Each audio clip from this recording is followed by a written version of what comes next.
नमस्कार दोस्तों, मैं हूं सौरभ शर्मा। आप देख रहे हैं न्यूज़ नेशन।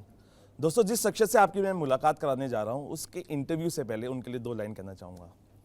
उनके हुनर में दिखता है दम, उनके हुनर में दिखता है दम, वो छा जाते हैं जहाँ रखते हैं कदम। जी यहाँ बात कर रहा हूँ माधवन की। माधवन, बहुत बहुत स्वागत है आपका। थैंक यू भाई साहब, क्या बात है, थैंक यू। सर देखिए, जैसे मैंने आपका इंट्रोडक्शन किया, आप अभी डायरेक्शन में हाथ आजमा रहे हैं। एक्साइटमेंट भी है, क्या नर्वसनेस भी है? बहुत यार, बहुत। मतलब मैं कभी डायरेक्ट नहीं करना चाह रहा था। मैंने कभी, मतलब डायरेक्शन जो जॉब है वो एक बड़ा कठिन काम है, इट्स अ मास्टरी वाला काम है। आपको फिल्म इंडस्ट्री के हर एक डिपार्टमेंट के बारे में कुछ ना कुछ जानकारी चाहिए, एक्सपर्टीज चाहिए, तब जाके आप कोई फिल्म बना पाओगे। और मैं कभी डायरेक्टर बनना नहीं चाह रहा था। ये कहानी तो मैंने लिखी है क्योंकि मुझे नंबी नारायण साहब की कहानी समझ आई। मैंने प्रोड्यूस किया क्योंकि मुझे कोई और प्रोड्यूसर नहीं मिला। मैंने एक्ट किया क्योंकि मैं एक हर एक एक्टर चाहता है कि कम उम्र से लेकर एक बुजुर्ग उम्र तक कोई रोल करे। पर डायरेक्शन में नहीं करना चाह रहा था, पर मेरे पास कोई चारा नहीं था। एंड वक्त पे मेरे डायरेक्टर नहीं कर पाए अपना काम, तो उनको फिल्म छोड़ना पड़ा। तो नर्वसनेस तो मतलब भर भर के है। सर देखिए, फिल्म रिलीज़ होगी, लेकिन उससे पहले जीत जो होती है, वो एक जीत ये हासिल होगी। 3 जून को नाम्बी नारायण दिवस मनाया जाएगा। कैसा लग रहा है? बिकॉज इस फिल्म ने वो कर दिखाया। कहते हैं ना कि शुरुआत कहीं से होती है। जी, मुझे बड़ा अच्छा लगा। हम यूएस गए और यूएस के टूर के दौरान 3 जून को स्टैफर्ड नामक शहर में उन्होंने नंबी नारायण डे अनाउंस किया। और मुझे बड़ा गर्व हुआ, खुशी भी हुई और थोड़ा दुख भी हुआ कि ये हम इंडिया में नहीं कर पाए। आज भी इंडिया में लोग इनके बारे में नहीं जानते। अगर मैं आपसे पूछूं कि इनको पद्म भूषण क्यों दिया गया, तो शायद ही आप उसका जवाब दे पाएंगे। तो मैं चाह रहा था कि ये गर्व और ये जो गौरव इनको मिल रहा है, जो श्रेय मिल रहा है, ये इंडिया में भी मिलना चाहिए। सर, अप्रैल 2021 में आप नाम्बी सर के साथ मोदी जी से मिले थे। कहते हैं कि वो भी बहुत बड़े फॉलोअर हैं नाम्बी साहब के, उनके अचीवमेंट्स के। तो जो मंगल मिशन था, उसके बाद वो सबसे पहले वही थे जो उनसे मिले थे। तो लगता है कि ये चीज़ें अब बड़ी हैं और अब चलती रहेंगी, कारवां बनता रहेगा। जी, इतना तो बनना पड़ेगा। और मोदी साहब को इनकी पूरी जानकारी थी, जिसे देखकर मैं बिल्कुल हैरान हो गया, क्योंकि मैंने तो रिसर्च किया था पर इन्हें पता था। और ये बड़े प्यार और बड़े आदर के साथ नबी सर से मिले और मैं देखकर हैरान रह गया। मुझे लगा कि एक इंसान के पास जो इतनी बड़ी जिम्मेदारी है, इतना सब कुछ संभालना पड़ रहा है, इसके बावजूद वो नबी सर के बारे में जानते हैं। उनकी वजह से पद्म भूषण दिया गया इनको। तो मुझे लगता है कि ये बहुत अच्छी बात है। बिल्कुल सर। 18 घंटे कहते हैं ना कि मेकअप हम उसको बोले, 18 घंटे बैठे रहे आप, इतने सारी चीज़ें आपने इतना जद्दोजहद उसके लिए किया, जिस तरीके से आपने दिखाया। अंदर क्या था कि जज्बा कैसा कि ये कर दिखाना है और कुछ भी होगा बस फतेह कर देना है? भाई ये तो अंदरूनी जज्बा शायद होगा, पर उस वक्त मेरा एक ही ख्याल था कि यार ये फिल्म जो है उसमें हम पूरी की पूरी सच्चाई दिखा रहे हैं। हाँ, और ये सच्चाई देखते वक्त अगर किसी मतलब देखने वाले को, व्यूअर को ये लगे कि भाई चिपकाई हुई दाढ़ी है या वजन बढ़ाने के लिए उन्होंने पैडिंग लगाया है या दांत उन्होंने अलग से लगाया है, तो जो फॉल्सनेस, जो झूठापन उसमें नज़र आता है, शायद वो झूठापन हमारी कहानी में भी आ जाए। तो ये मैं नहीं चाहता था बिल्कुल, क्योंकि हर चीज़ जो हमने फिल्म में दिखाई वो हकीकत है, जो सही है। तो इसको हम कैसे हासिल करें, तो ये हमारे लिए रिसर्च बन गया, एक जैसे आप कह रहे हैं जुनून बन गया और रिस्क भी था। पर मेरे सारे आर्टिस्ट और मैं मतलब सावधानी बरतते हुए हमने इसको ट्राई किया कि पूरी फिल्म में ना प्रोस्थेटिक यूज़ करते हुए एक पहली फिल्म ऐसा बने जहां हर चीज़ जो है रियल हो। और मुझे नहीं लगता कि ऐसी कोई फिल्म है दुनिया में जो लोग कह सकते हैं कि 29 साल से लेकर 70 साल की उम्र तक हम बगैर प्रोस्थेटिक्स के, बगैर चिपकाई हुई दाढ़ी, मूंछ या जबड़ा तोड़कर मैंने जो किया है वो किसी और ने किया हो। बिल्कुल। सर, एक चीज़ और जानना चाहूँगा, क्योंकि इसके पीछे रिसर्च भी बहुत होती है और हमेशा डायरेक्टर से, क्योंकि you are a director now, तो कहते हैं कि इस फिल्म के पीछे रॉकेट साइंस क्या था, लेकिन आपने तो रॉकेट साइंटिस्ट पे फिल्म बना दी। तो क्योंकि कितनी रिसर्च करनी, क्योंकि गहराइयों में डूबना पड़ता है, नासा, इसरो, कितनी मुश्किलें, क्योंकि ऑडियंस को बताइए प्लीज। अगर मैं एक बायोपिक बनाता किसी क्रिकेटर के बारे में या किसी फाइटर के बारे में या किसी डांसर या सिंगर के बारे में, लोगों को ये दिखाना आसान हो जाता है कि ये अच्छे डांसर हैं, अच्छे सिंगर हैं, अच्छे फाइटर हैं, बॉक्सर हैं, ये दिखाना आसान हो जाता है, ठीक है, क्योंकि वो विजुअली देख पाते हैं।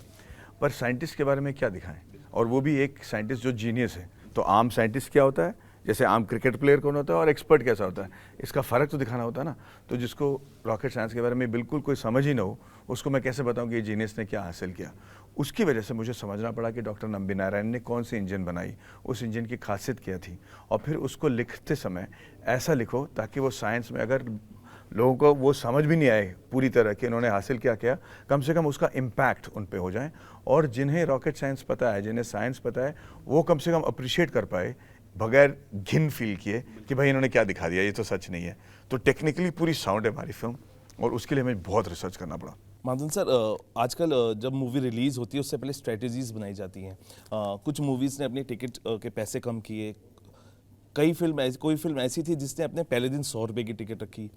और आपसे टैक्स फ्री का बाद में पूछूं, लेकिन कोई ऐसी स्ट्रेटजी आपने बनाई है ताकि आम लोग भी देख सके और उन लोगों तक भी ये फिल्म पहुंच सके जहाँ तक पहुंचनी चाहिए, उन लोगों को भी पता लगे नाम भी जी के बारे में? मैं ना बड़े तहे दिल से इस फिल्म को नॉर्मली रिलीज़ करना चाहता हूँ। अगर लोगों को लगता है कि ये अच्छी फिल्म है और वो टैक्स एग्जम्पशन देना चाहते हैं तो मेरे लिए बहुत गर्व की बात होगी। और अगर लोग इसके वजह से देख पाएँ तो और भी अच्छी बात होगी। पर ना मैं आजकल ऐसा होता है कि खाली हवा बनाने के लिए ये सारी चीज़ें की जाती हैं कभी कभी, और मैं वो झूठा क्या कहते हैं फील हमारी फिल्म के बारे में नहीं देना चाहता। मुझे लगता है कि ये बड़े तहे दिल से पूरे सच्चाई के साथ हमने ये फिल्म बनाई है, और मैं चाहता हूँ कि पूरे भारतवर्ष में लोग नंबी नारायण के बारे में जानें, और इसलिए जानें ताकि लोगों को पूरी दुनिया में यकीन हो जाए कि आप अगर एक स्मार्ट इंटेलिजेंट इंडियन हो, आप में इंटेलिजेंस और जैसे मैं कहता हूँ इंटेलेक्चुअल कैप्सूल इंडिया में वापस आना चाहिए। तो लोगों को यही नहीं कि सिर्फ इंडियन साइंटिस्ट यहाँ पे रहें, बाहर के साइंटिस्ट भी इंडिया में आके काम करें, ताकि हम एक कमाल के देश बन जाएं, जो क्षमता मुझे लगता है कि इस देश में है, और यही मकसद के साथ हमने ये फिल्म बनाया है। तो अगर टैक्स एग्जम्पशन मिल जाता है तो सुभान अल्लाह, वेरी गुड यार, मज़ा आ जाएगा, it be fantastic and God's grace. और अगर लोगों को पसंद आ जाती है तो सोने पे सुहागा है। माधवन सर, आपकी जो फैमिली है पूरी टैलेंट से भरी हुई है। अगर सिस्टर की बात करें, सॉफ्टवेयर इंजीनियर हैं वो, जो वाइफ है वो एक बैंकर है, डैड टाटा स्टील में थे, बेटा स्विमिंग में बहुत अच्छा कर रहा है वेदांत, और एक आप चले ही जा रहे हैं। टैलेंट छुपे रुस्तम है आप, क्योंकि धीरे धीरे धीरे धीरे एक चीज़ दिखा रहे हैं। तो आपको भाई मैं आपको करेक्ट करना चाहूँगा, तो ये सच नहीं है, मतलब ये गलत इन्फॉर्मेशन है, क्योंकि मेरी माँ बैंकर थी, मेरी बहन एक बैंक मतलब ये हॉस्पिटल में काम करती हैं, शी इज़ लाइक एग्जीक्यूटिव, और मेरी बीवी इज़ नॉट अ इंजीनियर और accountant, she is at home. तो अगर ये सवाल फिर से पूछना चाहेंगे तो बेटर रहेगा, क्योंकि ये गलत इन्फॉर्मेशन है इसलिए। बिल्कुल सर, ये आपने क्लियर कर दी सर, लेकिन ये भी जानना चाहेंगे क्योंकि फैंस कह रहे हैं कि आपने इतनी वाई यूवर सो कहाँ थे आप इतनी देर से, क्यों हम आपको देख पाए बीच में? हालांकि आपने डीकपल्ड किया,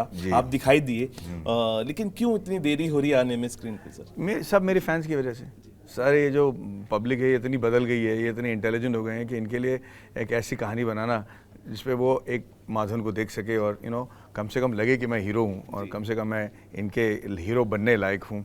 इस टाइप की स्क्रिप्ट ढूंढते ढूंढते मुझे नानी याद आ जाती है, और सिर्फ स्क्रिप्ट ढूंढते ही नहीं बल्कि मेकर्स चाहिए, एक्टर्स चाहिए।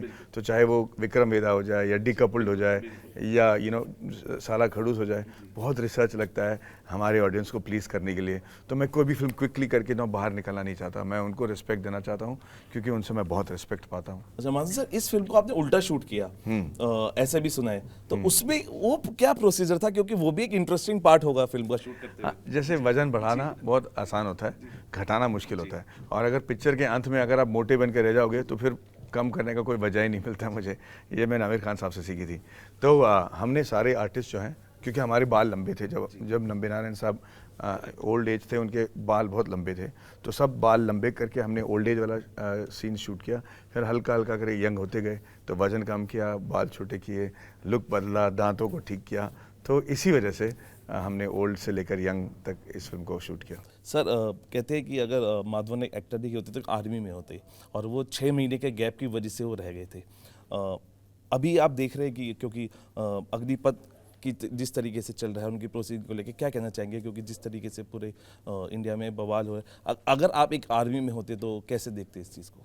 भाई साहब देखिए, अक्सर ऐसे सवाल पूछे जाते हैं जिसके बिल्कुल जानकारी ना होते हुए कभी कभी बेवकूफ़ी के साथ हर सेलिब्रिटी जो है जवाब दे देता है, और उसका मतलब अलग ही निकलता है, और जितना कांड है उसमें और कांड बढ़ जाता है। ये पिछले 6-7 दिन से तो मैं इसके पीछे में लगा हूँ, और मुझे लगता है कि पूरी जानकारी हासिल करके, रिसर्च करके, फिर अगर मुझे कोई बात इस चीज़ को लेकर बात करनी हो तो मुझे उस वक्त बात करना चाहिए। अभी तो मेरे को आइडिया ही नहीं है। हालांकि मुझे लगता है कि जो जो तोड़ और विनाश हो रहा है देश में, वो नहीं होना चाहिए यार। पब्लिक प्रॉपर्टी है, that I don't think should be destroyed. Madhavan sir, एक आखिरी सवाल। लव स्टोरीज फिक्शन से अलग एक ट्रू बेस्ड स्टोरी है, और इसके अंदर बहुत हिम्मत जुटाने वाली बात होती है, क्योंकि जब आप किसी को पर्सनैलिटी को सामने लाते हैं, आपको लगता है कि ऐसे एक अनसंग हीरोज़ के बारे में मूवीज़ आनी चाहिए, उनको बारे में पढ़ाया जाना चाहिए, ताकि लोगों को, बच्चों को पता लगे कि जीनियस, ये लोग जीनियस थे, इन्होंने इतना काम किया। What all you have to say about unsung heroes की जो एक सीरीज़ है वो आनी चाहिए, या आप करने वाले हैं? नहीं, ये तो सभी को करना चाहिए। अब हमारे इतने हीरोज़ हैं, हम सिर्फ जब हम यकीन कर लेते हैं, जब हॉलीवुड बनाता है पिक्चर, जैसे फर्स्ट मैन या अपोलो 13 या स्टीव जॉब जैसे पिक्चर बनाते हैं, तो हमको लगता है कि सारे हीरो सिर्फ अमेरिका में हैं। ऐसी बात नहीं, हमारे यहाँ भी उनसे बड़े हीरोज़ हैं जिनके बारे में हमें कहानी लिखनी चाहिए और अनसंग हीरोज़ के बारे में बनाना चाहिए।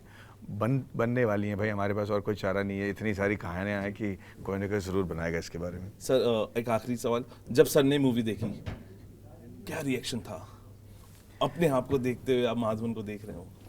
उन्होंने कहा कि माधवन, मैंने ज़िंदगी में ऐसी कई चीज़ें देखी हैं जो आम आदमी देख नहीं पाएंगे, और ऐसी चीज़ें देखी हैं जो किसी इंसान को देखना नहीं चाहिए। और जब ये पिक्चर मैंने देखा तो मुझे एहसास हो गया कि भाई कई लोग ये पिक्चर को देखकर मुझसे ईर्ष्या करने लगेंगे, और यही जानना चाह रहा था कि कोई फिल्म, इसमें कोई झूठ बात हमने कही है नहीं, और उसका सवाल यह है कि हमने बिल्कुल कोई झूठ नहीं कही है। तो उन्होंने कहा कि इस फिल्म को लोग कैसे देखेंगे, ये देखने के लिए मैं जीवित रहना चाहता हूँ, और इस इच्छा को देने के लिए बहुत बहुत धन्यवाद। बिल्कुल सर, क्या कहना चाहिए जाते थे, बिकॉज एक इतनी अच्छे कॉन्सेप्ट पे पिक्चर है, उस अनसंग हीरो के बारे में हम जानेंगे जिसकी कुछ लोगों ने नाम सुना होगा, लेकिन अब उनकी जर्नी को हम देख पाएंगे। सर, क्या कहना चाहेंगे? यही कि बहुत कुछ कहा गया है इस फिल्म के बारे में रिलीज़ होने से पहले। मैं उम्मीद करता हूँ कि ये सबकी उम्मीदों पे खरे उतरे और ये फिल्म आपको पसंद आए। पर इस बात का गर्व मुझे ज़रूर रहेगा कि नम्बे नारायण साहब के बारे में मैंने ये कहानी बनाई है और पूरे देश को बताने की कोशिश की है। बिल्कुल, thank you talking to sir. देखिए, गर्व आपको नहीं, वो उन सब फैंस को भी होगा कि आप एक इस तरीके की फिल्म लाए हैं, उस अनसंग हीरो को आप उसकी जर्नी को दिखा रहे हैं, और गर्व आपको नहीं, सब पूरे हिंदुस्तान को होने वाले जब वो इस पिक्चर को देखेंगे। थैंक यू साहब, थैंक यू। न्यूज़ नेशन देखते रहिए, बने रहिए मेरे साथ।